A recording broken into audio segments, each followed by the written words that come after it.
Mukkam മാമ്പറ്റയിൽ lodge ജീവനക്കാരിയെ പീഡിപ്പിക്കാൻ ശ്രമിച്ച കേസിൽ പിടിയിലായ ലോഡ്ജ് ഉടമ ദേവദാസിനെ മുക്കത്തെത്തിച്ചു. കുന്നംകുളത്ത് ബസ്സിൽ യാത്ര ചെയ്യുമ്പോഴാണ് ദേവദാസ് പിടിയിലായത്.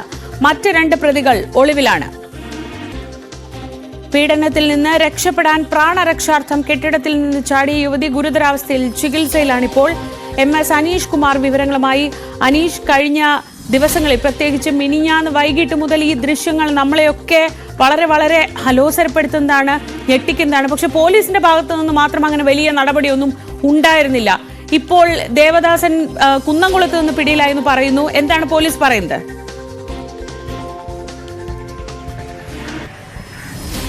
ഷീജ, അങ്ങേയറ്റം ഞെട്ടിക്കുന്നതും അലോസരപ്പെടുത്തുന്നതുമായ ദൃശ്യങ്ങളാണ് പുറത്തു വന്നത്. ഈ വിവരം പുറത്തു വന്നപ്പോൾ മുതൽ അങ്ങേയറ്റം ഞെട്ടിക്കുന്ന ഒരു സാഹചര്യം തന്നെയാണ്. കാരണം ഒരു സ്ത്രീ തനിച്ചൊരിടത്ത് താമസിക്കുന്നു. ആ സ്ഥലത്തേക്ക്, അതായത് തൊഴിലുടമ നൽകിയ ഒരു സ്ഥലം, വാടക സ്ഥലം, ആ സ്ഥലത്തേക്ക് രാത്രി 11:30 അദ്ദേഹവും 2 ജീവനക്കാരും എത്തുന്നു. ഈ യുവതിയെ കടന്നുപിടിക്കാൻ ശ്രമിക്കുന്നു.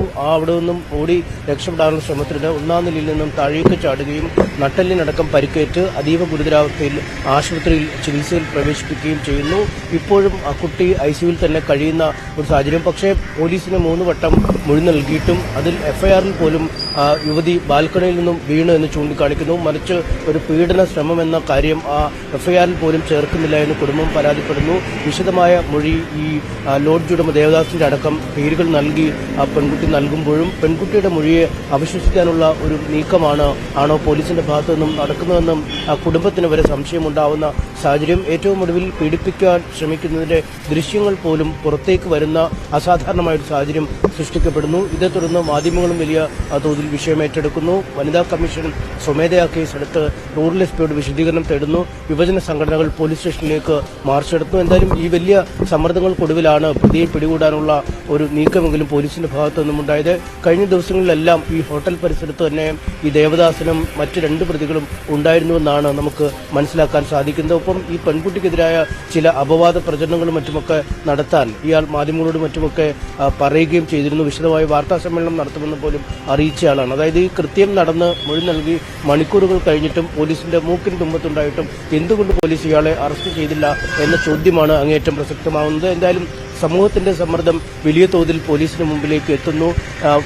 ഉയർന്ന പോലീസ് ഉദ്യോഗസ്ഥർക്ക് മുഖ്യമന്ത്രിക്കുമൊക്കെ അടക്കം പരാതി നൽകുമെന്ന് കുടുംബം പറയുന്നു. ഇത്തരം സമ്മർദ്ദങ്ങൾക്കൊടുവിലാണ് മുക്കം പോലീസ് ഈ പ്രതിയെ പിടികൂടിയിരിക്കുന്നതെന്നാണ് അറിയാൻ കഴിയുന്നത്. ഇയാളുടെ മൊബൈൽ ഫോൺ ട്രേസ് ചെയ്തപ്പോഴാണ് കുന്നംകുളം ഭാഗത്ത് മൊബൈൽ ഫോൺ ഇയാളുണ്ട് എന്ന് മനസ്സിലാക്കിയത്.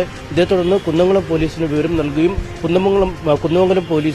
കുന്നംകുളം പോലീസ് ഈ പ്രതിയെ ബസ്സിൽ യാത്ര ചെയ്യുന്നതിനിടെ കസ്റ്റഡി എടുക്കുകയുമായിരുന്നു. ഇതിനുശേഷമാണ് മുക്കം പോലീസിന് കൈമാറിയത്. പുറച്ചോടുകൂടി മുക്കം പോലീസ് പ്രതിയെ മുക്കം പോലീസ് സ്റ്റേഷനിൽ എത്തിച്ചു എന്നാണ് മനസ്സിലാക്കാൻ കഴിയുന്നത്. ഇനി അനുബന്ധ നടപടികൾ, ചോദ്യം ചെയ്യൽ, കോടതിയിൽ ഹാജരാക്കൽ തുടങ്ങിയ നടപടിക്രമങ്ങളൊക്കെ ചെയ്യും. എന്തായാലും വലിയ സാമൂഹ്യ സമ്മർദ്ദം ഉണ്ടായ ശേഷം മാത്രമാണ് ഈ പ്രതിയെ കസ്റ്റഡിയിലെടുത്തത് എന്നതാണ് ഏറെ ഖേദകരം.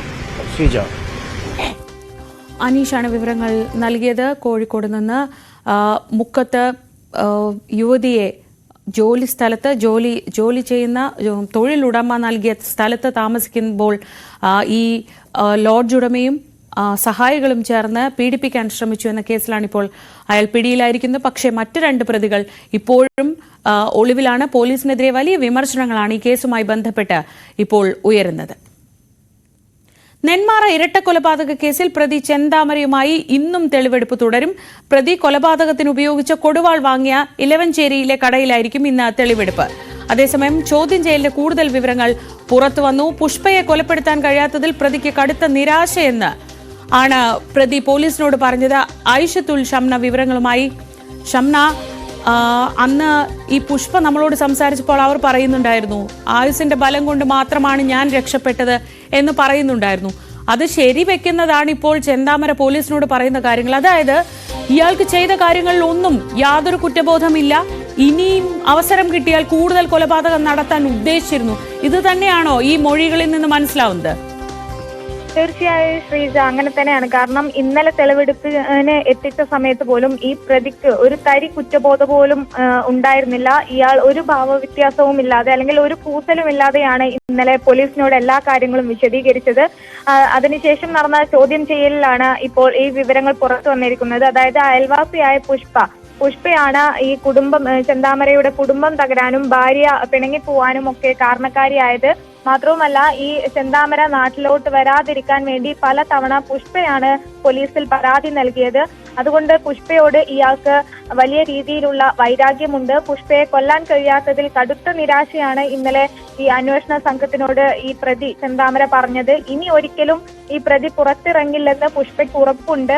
അതുകൊണ്ട് തന്നെ പുഷ്പ രക്ഷപ്പെട്ടു എന്നും കൂടി ഈ പ്രതി ചെന്താമര പോലീസിനോട് പറഞ്ഞു. ഒപ്പം ഇയാൾക്കിനി പുറത്തിറങ്ങേണ്ട, ഒരു ദിവസത്തെ പരോൾ പോലും ആവശ്യപ്പെടില്ല, ചെയ്തത് തെറ്റായി പോയി എന്നും പറയുന്നുണ്ട്. പക്ഷെ അപ്പോൾ പോലും ഒരു തരത്തിലുള്ള കുറ്റബോധമോ ഭാവവ്യത്യാസമോ ഇന്നലെയും മുൻപ് പോലീസ് പിടിച്ചപ്പോൾ ഒന്നും ഇയാൾക്കുണ്ടായിരുന്നില്ല. നേരത്തെ പോലീസ് പിടികൂടിയപ്പോഴും ഇയാൾ പറഞ്ഞിരുന്നു തന്റെ ഭാര്യയെയും മകളെയും അടക്കം മറ്റ് ഉള്ളവരെ കൂടി, അതായത് 5 കൊലപാതകങ്ങൾക്കാണ് ഇയാൾ പദ്ധതി ഇട്ടിരുന്നത്. അന്ന് ഈ പുഷ്പ മറ്റ് പള്ളിയിൽ പോയത് കൊണ്ട് മാത്രമാണ് പുഷ്പയെ കിട്ടാതിരുന്നത്. ഒരുപക്ഷെ പുഷ്പയെ കിട്ടിയിരുന്നെങ്കിൽ പുഷ്പയെ കൊലപാതകം ചെയ്തിട്ടുണ്ടാകും. അതുപോലെ സുധാകരന്റെ മക്കൾ വീട്ടിലുണ്ടായിരുന്നില്ല. അവരൊക്കെ ഉണ്ടായിരുന്നെങ്കിൽ ഈ ഇരട്ട കൊലപാതകം അതിന്റെ എണ്ണം, കൊലപാതകങ്ങളുടെ എണ്ണം വീണ്ടും കൂടിയേനെ. എന്തായാലും ഇന്ന് എലവഞ്ചേരിയിൽ ഈ ആയുധം വാങ്ങിയ കടയിൽ അടക്കം ഇന്ന് തെളിവെടുപ്പുണ്ടാകും. അല്പസമയത്തിനകം തന്നെ ഈ പ്രതിയെ ആലത്തൂർ ജയിലിൽ നിന്നും ഈ തെളിവെടുപ്പിനായി പോലീസ് ഇറക്കും. ഈ പുഷ്പയെ കൊല്ലാൻ കഴിയാത്തതിലുള്ള നിരാശ അത് വീണ്ടും ഈ പ്രതി പറയുന്നു. അല്ലെങ്കിൽ അപ്പോഴാണ് ഈ കൊലപാതകം നടത്തി അതിൽ ഒരു തരി പോലും കുറ്റബോധമില്ല എന്ന് ഇത്രയും ദിവസം പറഞ്ഞത്. അത് വ്യക്തമാക്കുന്നത് തന്നെയാണ് ഈ പ്രതിയുടെ മൊഴി. കാരണം ഒരു അവസരം കിട്ടിയിരുന്നെങ്കിൽ ഈ പുഷ്പയെ അടക്കം ഇനിയും കൊല്ലുമായിരുന്നു. കാരണം നേരത്തെ പുഷ്പ നമ്മളോട് സംസാരിച്ചപ്പോൾ പറഞ്ഞതാണ് ഈ വധഭീഷണി ഉണ്ട്, അത് ചൂണ്ടിക്കാട്ടി പോലീസിന് പരാതി നൽകിയിരുന്നുവെന്ന്. അതുകൊണ്ട് തന്നെ ഈ പുഷ്പയോട് വ്യക്തിവൈരാഗ്യമുണ്ട് പ്രതിക്ക്. ഒപ്പം നേരത്തെ 2019 ഈ സജിതയെ കൊല്ലുന്നത് ഈ ചെന്താമരയുടെ ഭാര്യ പിണങ്ങിപ്പോവാൻ കാരണം സജിതയാണ്, അല്ലെങ്കിൽ അത്തരം ഒരു അന്ധവിശ്വാസത്തിന്റെ പേരിലാണ്. സജിത കൂടോത്രം ചെയ്തു എന്ന അന്ധവിശ്വാസത്തിന്റെ പേരിലാണ് സജിതയെ കൊല്ലുന്നത്. സജിതയോട് കൂടെ പുഷ്പയും ഉണ്ടായിരുന്നു. പുഷ്പയും കൂടി കാരണക്കാരിയായിരുന്നു തന്റെ കുടുംബം തകരാൻ എന്നാണ് ഇപ്പോൾ പ്രതി പറയുന്നത്. അതുകൊണ്ട് തന്നെയാണ് ഈ പുഷ്പയോടുള്ള വൈരാഗ്യം അത് കൂടാൻ കാരണം. ഒപ്പം ഈ നാട്ടിൽ വരാതിരിക്കാൻ, അതായത് ഈ പോത്തുണ്ടി പോയിന്റ് കോളനിയിൽ ഈ ചെന്താമര വരാതിരിക്കാൻ വേണ്ടി പോലീസിൽ പരാതി നൽകിയത് പുഷ്പയാണ് എന്നൊക്കെയാണ് ഇപ്പോൾ ഈ പ്രതി അന്വേഷണ സംഘത്തിനോട് ചോദ്യം ചെയ്യലിൽ പറഞ്ഞിരിക്കുന്നത്. അതുകൊണ്ട് തന്നെ ഈ പ്രതിക്കുള്ള കുരുക്കുകൾ അത് മുറുകുകയാണ്. കാരണം ഒരു ഘട്ടത്തിൽ പോലും പ്രതിക്ക് കുറ്റബോധം ഉണ്ടായിരുന്നില്ല എന്ന് നേരത്തെ തന്നെ അന്വേഷണ സംഘം വ്യക്തമാക്കിയതാണ്. അത് തെളിയിക്കുന്ന തരത്തിൽ, അല്ലെങ്കിൽ അതിനെ കൂടുതൽ അതിലേക്ക് ശക്തി പകരുന്ന തരത്തിലാണ് ഇപ്പോൾ പ്രതിയുടെ മൊഴിയുള്ളത്. എന്തായാലും ഇന്ന് എലവഞ്ചേരിയിൽ കൂടി തെളിവെടുപ്പുണ്ടാകും. ഇന്ന് 3 മണിവരെയാണ് പ്രതിക്കായുള്ള കസ്റ്റഡി അനുവദിച്ചിരിക്കുന്നത്. അതിനുശേഷം ആവശ്യമെങ്കിൽ പിന്നീട് കസ്റ്റഡി നീട്ടി ആവശ്യപ്പെട്ടുകൊണ്ട് വീണ്ടും അന്വേഷണ സംഘം കോടതിയെ സമീപിക്കും. ശരി, ആയിഷത്തുൽ ഷമ്മിയാണ് വിവരങ്ങൾ നൽകിയത് പാലക്കാട് നിന്ന്. തിരുവനന്തപുരം ബാലരാമപുരത്തെ 2 വയസ്സുകാരിയുടെ കൊലപാതകത്തിൽ തുടരന്വേഷണം വഴിമുട്ടി. സാക്ഷിപത്രം നൽകണമെങ്കിൽ പ്രതിയെ മെഡിക്കൽ കോളേജിൽ 10 ദിവസം നിരീക്ഷിക്കണമെന്നാണ് ഡോക്ടർമാരുടെ നിലപാട്. ഇതോടെ പ്രതി ഹരികുമാറിനെ വീണ്ടും ജുഡീഷ്യൽ കസ്റ്റഡിയിൽ വിട്ടിരിക്കുകയാണ്. അരുൺ മോഹൻ വിവരങ്ങളുമായി. അരുൺ, ഇയാളുടെ മാനസിക നില അടക്കം പരിശോധിക്കേണ്ടതുണ്ട് എന്ന് പോലീസ് നേരത്തെ തന്നെ പറയുന്നുണ്ടായിരുന്നു. ഇപ്പോൾ ഈ വീണ്ടും ജുഡീഷ്യൽ കസ്റ്റഡിയിലേക്ക് വിടുന്ന സാഹചര്യം എന്താണ്? ശ്രീജ, അത് തന്നെയാണ് ഇപ്പോൾ പോലീസിനെ ആകെ വലച്ചിട്ടുള്ളത്. കാരണം തുടക്കം മുതൽ വിവിധ ചോദ്യോത്തരങ്ങളോട് സഹകരിക്കാതെ മൊഴിമാറ്റം നൽകിക്കൊണ്ടിരുന്ന ഒരു പ്രകൃതമായിരുന്നു ഹരികുമാറിനുണ്ടായിരുന്നത്. അതുകൊണ്ട് തന്നെ പോലീസ് പറഞ്ഞിരുന്നു ഇദ്ദേഹത്തിന്റെ മാനസിക നില ഒന്ന് പരിശോധിക്കണമെന്ന് ഒരാവശ്യമുണ്ടായിരുന്നു. എന്തായാലും റിമാൻഡിൽ വാങ്ങിയിട്ട് കസ്റ്റഡിയിൽ വാങ്ങിയതിനു ശേഷം ഇദ്ദേഹത്തെ മാനസികാരോഗ്യ വിദഗ്ധരുടെ സാന്നിധ്യത്തിൽ ചോദ്യം ചെയ്യാനുള്ള തീരുമാനത്തിലായിരുന്നു പോലീസ്. അതിന്റെ ഭാഗമായി ഇന്നലെ കസ്റ്റഡി അപേക്ഷ നൽകിയതിന്റെ ഭാഗമായി 7-ാം തീയതി വരെ ഈ ഹരികുമാറിനെ കോടതി പോലീസ് കസ്റ്റഡിയിലേക്ക് വിട്ടു നൽകി. എന്നാൽ ഹരികുമാറിന് ചോദ്യം ചെയ്യാൻ വിധേയനാകാനുള്ള മാനസികാരോഗ്യ നില ഉണ്ടോ എന്ന് പരിശോധിക്കണമെന്ന ഒരു കുറിപ്പ് കൂടെ കോടതിയുടെ ഭാഗത്തുനിന്ന് ഉണ്ടായിരുന്നു. ഇതിന്റെ ഭാഗമായായിരുന്നു ഇന്നലെ ഹരികുമാറിനെ കസ്റ്റഡിയിൽ വാങ്ങിയ ശേഷം തിരുവനന്തപുരത്തെ മാനസികാരോഗ്യ കേന്ദ്രത്തിൽ എത്തിച്ച് പരിശോധന നടത്താൻ ശ്രമിച്ചത്. എന്നാൽ പോലീസിന് അവിടെ വെല്ലുവിളിയായത് 10 ദിവസം മെഡിക്കൽ കോളേജ് ആശുപത്രിയിൽ കിടത്തി നിരീക്ഷിച്ചാൽ മാത്രമേ ഇദ്ദേഹത്തിന്റെ മാനസിക ആരോഗ്യനില എന്താണെന്നുള്ള സാക്ഷ്യപത്രം നൽകാൻ കഴിയൂ എന്നുള്ളത് പോലീസ് ഡോക്ടർമാർ നൽകുകയായിരുന്നു. ഇതോടുകൂടി പോലീസ് വിഷയത്തിൽ വലയുന്ന ഒരു അവസ്ഥയാണ് ഉണ്ടായത്. തുടർന്നായിരുന്നു കോടതിയിൽ തിരിച്ച് ഏൽപ്പിച്ച് ഇപ്പോൾ ജുഡീഷ്യൽ കസ്റ്റഡിയിലേക്ക് തന്നെ ഹരികുമാറിനെ തിരിച്ച് ഏൽപ്പിക്കുന്ന ഒരു സാഹചര്യമാണ് ഉണ്ടായത്. ഇതോടുകൂടി പോലീസിന്റെ മറ്റൊരു പ്രതീക്ഷ അവിടെ താൽക്കാലികമായി വിരാമം ഇടുകയായിരുന്നു. കസ്റ്റഡിയിൽ വാങ്ങുന്ന ഹരികുമാറിനോടൊപ്പം ഈ പറയുന്ന സാമ്പത്തിക കുറ്റത്തിൽ ജയിലിൽ കഴിയുന്ന കുട്ടിയുടെ മാതാവിനെ കൂടെ ഇവിടെ എഴുതി കൂടുതൽ ചോദ്യം ചെയ്ത് ഈ പറയുന്ന മരണ കാരണം എന്താണെന്നും കൊലപാതകത്തിലെ പങ്കുകൾ ഉൾപ്പെടെ അന്വേഷിക്കാമെന്നുള്ള ഒരു പ്രതീക്ഷയിലായിരുന്നു പോലീസ് എത്തി നിന്നത്. എന്നാൽ തൽക്കാലം ഈ ഒരു സാക്ഷ്യപത്രം കിട്ടിയാൽ മാത്രമേ അടുത്തുള്ള മുന്നോട്ടുള്ള യാത്രകൾക്ക് കഴിയൂ എന്നുള്ള നിലപാടാണ് പോലീസ് എത്തി നിൽക്കുന്നത്. അതേസമയം ഈ റിമാൻഡിൽ കഴിയുന്ന കുട്ടിയുടെ അമ്മയും കസ്റ്റഡിയിൽ വാങ്ങാനുള്ള ഒരു ശ്രമം പോലീസിന്റെ ഭാഗത്തു നിന്നും നടക്കുന്നു എന്നാണ് അറിയുന്നത്. ശ്രീജ. ശരി, അരുൺ മോഹനാണ് വിവരങ്ങൾ നൽകിയത്.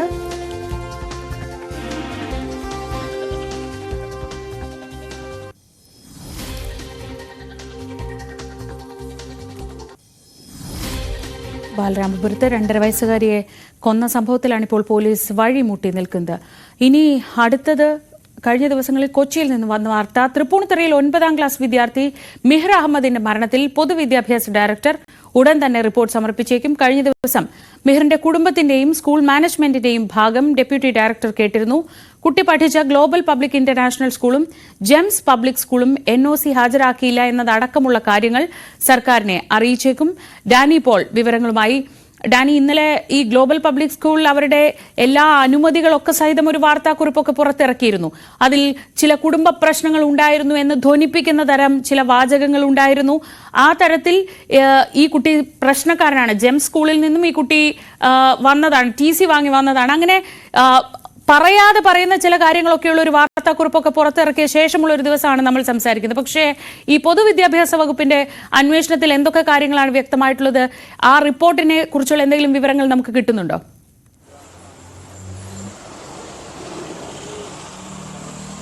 ശ്രീജ, ഇപ്പോൾ പൊതുവിദ്യാഭ്യാസ വകുപ്പ് 2 സ്കൂളുകളുടെയും വിശദീകരണം അവർക്ക് പറയുവാനുള്ളത് ഇക്കാര്യത്തിൽ എന്താണ് എന്നത് 3 കാര്യങ്ങളിലാണ് പൊതുവായി ഈ വിദ്യാഭ്യാസ വകുപ്പ് അന്വേഷണം നടത്തിയത്.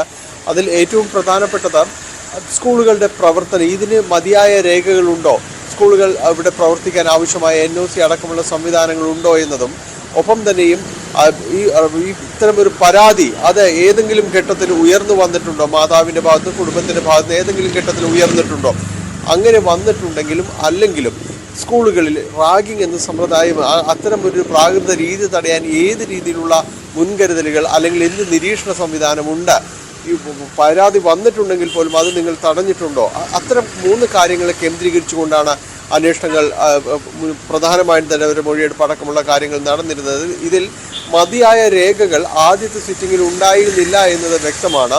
പിന്നീട് അവർക്കത് ഹാജരാക്കാൻ കഴിഞ്ഞോ എന്നത് സംബന്ധിച്ച് ഇപ്പോഴും സംശയങ്ങൾ ബാക്കി നിൽക്കുന്നുണ്ട്. ഏതായാലും അത് സംബന്ധിച്ച അവ്യക്തത പൂർണ്ണമായും തന്നെയും വിദ്യാഭ്യാസ വകുപ്പിൻ്റെ പൊതുവിദ്യാഭ്യാസ വകുപ്പിൻ്റെ ഒരു അന്വേഷണത്തിൽ വന്ന വിശകലനങ്ങൾ പൂർണ്ണമായും ആ റിപ്പോർട്ടിൽ ഉണ്ടാകുമെന്ന് തന്നെയാണ് വ്യക്തമാകുന്നത്. ഏതായാലും ആദ്യ സിറ്റിങ്ങിൽ വന്നിരിക്കുന്ന കാര്യങ്ങൾ പൂർണ്ണമായും ഉണ്ടാകും. മാത്രവുമല്ല പല ചോദ്യങ്ങൾക്കും അവ്യക്തമായ ഉത്തരങ്ങളാണ് ഇവരുടെ ഭാഗത്തുനിന്ന് ഉണ്ടായതെന്ന് പറയുന്നു. അത് NOC സംബന്ധമായ കാര്യങ്ങളിലാണെങ്കിലും അതോടൊപ്പം തന്നെ മിറിൻ്റെ കുടുംബം ഉയർത്തിയ ചില വിഷയങ്ങളുണ്ട്, ആരോപണങ്ങളുണ്ട്. അവർ പരാതി ഗൗരവമായി എടുത്തിരുന്നില്ല, തങ്ങൾ പരാതി പെട്ടിരുന്നതാണ് എന്ന് പറഞ്ഞു. പിന്നീട് സ്കൂൾ അധികൃതർ അത് നിഷേധിക്കുന്നുണ്ട്, പരാതി വന്നില്ല എന്ന് പറഞ്ഞു. പക്ഷേ മിഹിറിൻ്റെ അമ്മ കൃത്യമായി പറയുന്നുണ്ട്, ഞങ്ങൾ പരാതി നൽകിയതാണ് എന്ന് പറയുന്നു. അപ്പോൾ ഈ കുടുംബത്തിൻ്റെ വിശദീകരണങ്ങളും ഇതിനോടൊപ്പം തന്നെ ചേർത്ത് വയ്ക്കും. കാരണം ഇക്കാര്യങ്ങളിൽ കുടുംബം ഉയർത്തുന്ന ആരോപണങ്ങൾ പരാതികളും വളരെ ഗുരുതര സ്വഭാവമുള്ളതാണ്. കാരണം ഈ പരാതി തങ്ങൾ ഉയർത്തിയിരുന്നത് അവർ വളരെ വ്യക്തമായിട്ട് തന്നെ പറയുന്നുണ്ട്, മെയിൽ അയച്ചതടക്കമുള്ള കാര്യങ്ങൾ പറയുന്നുണ്ട്. പക്ഷേ ഇപ്പോഴും സ്കൂൾ അധികൃതർ അത് നിഷേധിക്കുകയാണ്. ജെംസ് സ്കൂളിൽ നിന്ന് TC വാങ്ങി വന്നതാണ് എന്ന കാര്യങ്ങൾ, അതിന് കാരണമായി പറയുന്ന കാര്യങ്ങൾ പലതും വ്യക്തിപരമായി കൂട്ടിച്ചേർക്കപ്പെടുന്നതാണ്. അതോടൊപ്പം തന്നെ മിറിന്റെ ആ കുടുംബത്തിന്റെ ഒരു പശ്ചാത്തലം പോലും അവർ ഉയർത്തി കൊണ്ടുവരാൻ ശ്രമിക്കുകയും ചെയ്യുന്നുണ്ട്. അപ്പോൾ ഇത്തരം കാര്യങ്ങളെല്ലാം തന്നെ റിപ്പോർട്ടിൽ ഉൾപ്പെടുത്തുമെന്ന് തന്നെയാണ് മനസ്സിലാക്കാൻ സാധിക്കുന്നത്. ഇപ്പോഴും ഈ വിഷയത്തിൽ വ്യക്തമായ രീതിയിലേക്കുള്ളൊരു വിശദീകരണം നൽകാൻ സ്കൂൾ അധികൃതർക്ക് കഴിയുന്നില്ല എന്നത് വളരെ സ്പഷ്ടമായ ഒരു കാര്യം തന്നെയാണ്. അതെല്ലാം തന്നെ ഉണ്ടാകും. ഒപ്പം ഈ അന്വേഷണം ഇപ്പോഴും തുടരുന്നുണ്ട്. കഴിഞ്ഞ ദിവസവും മിറിന്റെ കുടുംബം ഇവിടെ ഹിൽ പാലസ് പോലീസ് സ്റ്റേഷനിൽ എത്തുകയും മൊഴി നൽകുകയും എല്ലാം തന്നെ ചെയ്തിട്ടുണ്ട്. അപ്പോൾ ആ ഒരു അന്വേഷണവും തുടർന്നുകൊണ്ട് പോവുകയാണ്. ഇതിൽ ഏറ്റവും പ്രധാനം ഈ പൊതുവിദ്യാഭ്യാസ വകുപ്പ് നൽകുന്ന റിപ്പോർട്ട്, അതിൻ്റെ അടിസ്ഥാനത്തിൽ എന്ത് നടപടികൾ എന്നതാണ്. കാരണം നടപടികൾ വൈകില്ല എന്നതാണ് വിദ്യാഭ്യാസ മന്ത്രി പറഞ്ഞിരിക്കുന്നത്. ഇപ്പോൾ തന്നെയും നടക്കുന്ന അന്വേഷണങ്ങളുടെ വിശദാംശങ്ങൾ മന്ത്രിയുടെ ഓഫീസ് വ്യക്തമായും തന്നെ അന്വേഷിക്കുന്നുണ്ട്. ഏത് രീതിയിൽ മുന്നോട്ട് പോകുന്നു എന്നതടക്കമുള്ള കാര്യങ്ങൾ അന്വേഷിക്കുന്നുണ്ട്. അപ്പോൾ അതിൽ ഒരു നടപടികൾ എല്ലാവരും തന്നെ പ്രതീക്ഷിക്കുന്നുണ്ട്. എന്താണ് റിപ്പോർട്ടിൻ്റെ ഉള്ളടക്കം എന്നത് സംബന്ധിയായ കാര്യങ്ങൾ വരും ദിവസങ്ങളിൽ കൂടുതൽ വ്യക്തതയിലേക്ക് വരും. എന്തായാലും അവരുടെ ഒരു അന്വേഷണം അത് ക്രോഡീകരിക്കപ്പെട്ടു കഴിഞ്ഞു എന്ന് തന്നെയാണ് മനസ്സിലാക്കുന്നത്. 3 ദിവസത്തിനുള്ളിൽ റിപ്പോർട്ട് സമർപ്പിക്കും എന്നാണ് അന്ന് പറഞ്ഞിരിക്കുകയും ചെയ്തത്. ഏതായാലും ഈ കാര്യത്തിൽ പോലീസ് അന്വേഷണം ഒരു ഭാഗത്ത് തുടരുന്നുണ്ട്. അതിൽ ചോദ്യം ചെയ്യലടക്കമുള്ള കാര്യങ്ങൾ നീങ്ങുന്നു. കഴിഞ്ഞ ദിവസങ്ങളിൽ CCTV ദൃശ്യങ്ങൾ സ്കൂളിൽ നിന്ന് ശേഖരിച്ചിരുന്നു. അത് കൂടുതൽ വിശകലനം ചെയ്യുകയാണ്. എന്താണ് ഈ ദിവസം നടന്നത് എന്നത്. കാരണം ആത്മഹത്യ ചെയ്ത ആ ദിവസം കൂടുതൽ എന്തെങ്കിലും വഴക്കുണ്ടാകാനുള്ള സാഹചര്യങ്ങൾ സ്കൂളിൽ നിന്നോ മറ്റിടങ്ങളിൽ നിന്നോ ഉണ്ടായിട്ടുണ്ടോ എന്നതടക്കമുള്ള കാര്യങ്ങൾ പരിശോധിക്കുന്നുണ്ട്. ഇതെല്ലാം തന്നെ ഈ റിപ്പോർട്ടിലും അതോടൊപ്പം തന്നെ പോലീസ് അന്വേഷണത്തിലും പ്രതിഫലിക്കും. എന്തായാലും വരും ദിവസം റിപ്പോർട്ട് സമർപ്പിക്കപ്പെടും. ഡാനി പോളാണ് വിവരങ്ങൾ നൽകിയത് കൊച്ചിയിൽ നിന്ന്. താമരശ്ശേരി കാക്കവയൽ മണ്ഡലമുക്കിൽ തീപിടുത്തം. 3 കടകൾ പൂർണ്ണമായും കത്തിനശിച്ചു. 8 ലക്ഷം രൂപയുടെ നഷ്ടം കണക്കാക്കുന്നു. തുണിക്കടയും പലചരക്ക് കടയും സ്റ്റേഷനറി കടയുമാണ് തീപിടിച്ചത്. ഷോർട്ട് സർക്യൂട്ടാണ് തീപിടുത്തത്തിന് കാരണമെന്നാണ് പ്രാഥമിക നിഗമനം.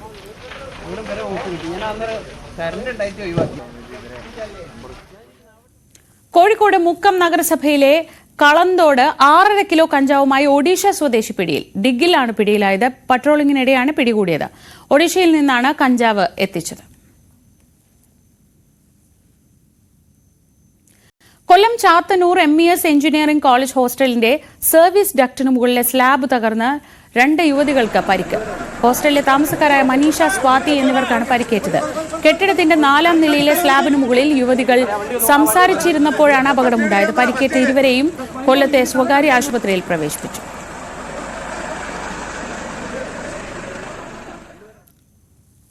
പാലക്കാട് വല്ലപ്പുഴയിൽ ഫുട്ബോൾ മത്സരത്തിനിടെ ഗാലറി തകർന്ന സംഭവത്തിൽ സംഘാടകർക്കെതിരെ കേസ്.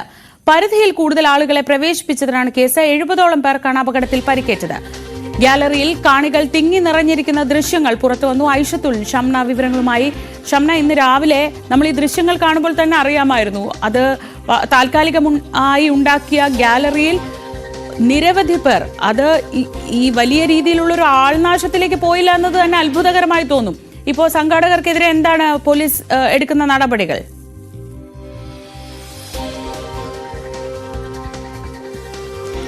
ശ്രീജ, എന്തായാലും ഈ പരിധിയിൽ കൂടുതൽ ആളുകളെ കയറ്റിയതിനെതിരെയാണ് ഇപ്പോൾ സംഘാടകർക്കെതിരെ കേസെടുത്തിരിക്കുന്നത്. നേരത്തെ തന്നെ ഈ പട്ടാമ്പി PWD ഓവർസിയർ എത്തി ഈ ഗാലറിയുടെ ഗുണനിലവാരം പരിശോധിച്ച ശേഷമായിരുന്നു ഈ ഗാലറിക്ക് അനുമതി നൽകിയത്. പക്ഷേ ഈ പരിപാടിക്കിടെ, അതായത് ഇന്നലെ രാത്രി 10:30 ഈ കളിക്ക് കൂടുതൽ ആളുകളെ ഈ അനുമതി ഇല്ലാതെ ഗാലറിയിൽ കയറ്റി. അതാണ് ഇത്തരമൊരു വലിയ അപകടത്തിലേക്ക് നയിച്ചത്.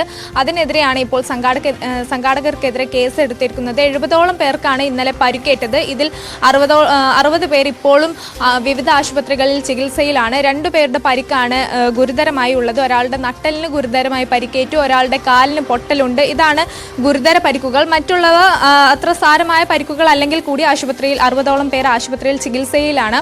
എന്തായാലും എന്തുകൊണ്ട് ഇങ്ങനെ അനുമതിയില്ലാതെ ഇത്രയും അധികം ആളുകളെ കയറ്റി? അതായത് നേരത്തെ നിശ്ചിത ആളുകൾക്ക് വേണ്ടിയായിരുന്നു അനുമതി നൽകിയിരുന്നത്. അതുപോലെ തന്നെ ഈ ഗാലറിയുടെ താൽക്കാലികമായി കെട്ടിയ ഗാലറിയാണ്. ഇതിന്റെ ഉറപ്പൊക്കെ ഓവർസിയർ നേരിട്ടെത്തി പരിശോധന നടത്തിയ ശേഷം ഉറപ്പ് നൽകിയിരുന്നു. പക്ഷേ അതിലൊരു കബളിപ്പിക്കൽ നടന്നു. അതായത് ഈ അനുമതി നൽകിയതിനേക്കാൾ കൂടുതൽ ആളുകളെ നൽകി. അതൊക്കെ ചൂണ്ടിക്കാട്ടിക്കൊണ്ടാണ് ഇപ്പോൾ സംഘാടകർക്കെതിരെ കേസ് എടുത്തിരിക്കുന്നത്. എന്തായാലും ഇതിൽ തുടർ നടപടികൾ നൽകിയത് പാലക്കാട് നിന്ന്. പത്തനംതിട്ടയിൽ വാഹനം വഴിയരികിൽ നിർത്തി വിശ്രമിക്കുന്നതിനിടെ 20-അംഗ സംഘത്തിന് നേരെ പോലീസിന്റെ അതിക്രമം. വിവാഹ ചടങ്ങിൽ പങ്കെടുത്ത് മടങ്ങിയ കോട്ടയം സ്വദേശികൾക്കാണ് മർദ്ദനമേറ്റത്. തലയ്ക്കുൾപ്പെടെ പരിക്കേറ്റവർ ജനറൽ ആശുപത്രിയിൽ ചികിത്സ നേടി. ശശി നാരായണൻ വിവരങ്ങളുമായി. ശശി, 20-അംഗ സംഘത്തെ പോലീസ് അങ്ങോട്ട് ആക്രമിക്കുക എന്നൊക്കെ പറയുമ്പോൾ അസ്വാഭാവികമായി തോന്നുന്നു. എന്താണ് ഇവർ പറയുന്നത്? ശ്രീജ, ഇന്നലെ രാത്രിയിലാണ് പത്തനംതിട്ട പ്രൈവറ്റ് ബസ് സ്റ്റാൻഡിലെ അടൂരിലെ വിവാഹത്തിന് പോയതിനു ശേഷം തിരിച്ചു മടങ്ങിയ സംഘത്തിന് നേരെ പോലീസ് ആക്രമിച്ചതായി പറയുന്നത്. എന്തായാലും ഇവർ അടൂർ പോയതിനു ശേഷം കോട്ടയത്തിലേക്ക് മടങ്ങുന്ന സമയത്ത് പത്തനംതിട്ട പ്രൈവറ്റ് ബസ് സ്റ്റാൻഡിൽ ഇവർ വന്നു. രാത്രിയിൽ അവിടെ ഇറങ്ങി ഒന്ന് നിൽക്കുന്ന സമയത്താണ് കൂട്ടം കൂടി നിൽക്കുന്നതിനെ ചോദ്യം ചെയ്താണ് പോലീസ് മർദ്ദിച്ചതാണ് ഇവർ പറയുന്ന ഒരു കാരണം. എന്തായാലും ഈ മർദ്ദനത്തിൽ സ്ത്രീകൾക്കടക്കമുള്ള ആളുകൾക്ക് പരിക്ക് ഏറ്റുണ്ട്. 20ഓളം പേര് ഈ വാഹനത്തിലുണ്ടായിരുന്നത്. സ്ത്രീകളും പുരുഷന്മാരും ഉണ്ട്. പക്ഷേ വനിതാ പോലീസ് ഇല്ലാതെയാണ് ഈ പോലീസുകാർ ഇവരെ മർദ്ദിച്ചെന്നാണ് ഇവർ പരാതി പറയുന്നത്. തലയ്ക്ക് കൈക്കൊക്കെ പരിക്കേറ്റവരുണ്ട്. അവരെന്തായാലും പത്തനംതിട്ട ജില്ലാ ആശുപത്രിയിൽ ചികിത്സയിലാണ്. പോലീസിനെതിരെ ഗുരുതര ആരോപണമാണ് അവർ ഉന്നയിക്കുന്നത്. കാരണം യാതൊരു പ്രകോപനമില്ലാതെ റോഡ് സൈഡിൽ ഈ വിവാഹത്തിന് പോയതിനു ശേഷം രാത്രി വന്ന് വാഹനത്തിൽ നിന്ന് ഇറങ്ങി അവിടെ നിൽക്കുന്ന സമയത്ത് വിശ്രമിക്കാൻ ഒന്ന് നിൽക്കുന്ന സമയത്തിടയിലാണ് പോലീസ് വന്ന് ചോദ്യം ചെയ്യുകയും അകാരണമായി മർദ്ദിക്കുകയും പറയുന്നത്. ശ്രീജ, ശരി. ശശി നാരായണനാണ് വിവരങ്ങൾ നൽകിയത്. ഇതിൽ പോലീസിന്റെ വിശദീകരണം എന്താണെന്ന് കൂടി അറിയേണ്ടതുണ്ട്. എന്തായാലും വെറുതെ നിൽക്കുമ്പോൾ ആളുകളെ കയറി ആക്രമിക്കുന്നതല്ല പോലീസിന്റെ ജോലി എന്നതാണ് വാസ്തവം. ഇനി ഇന്നത്തെ ദിവസം നടക്കാൻ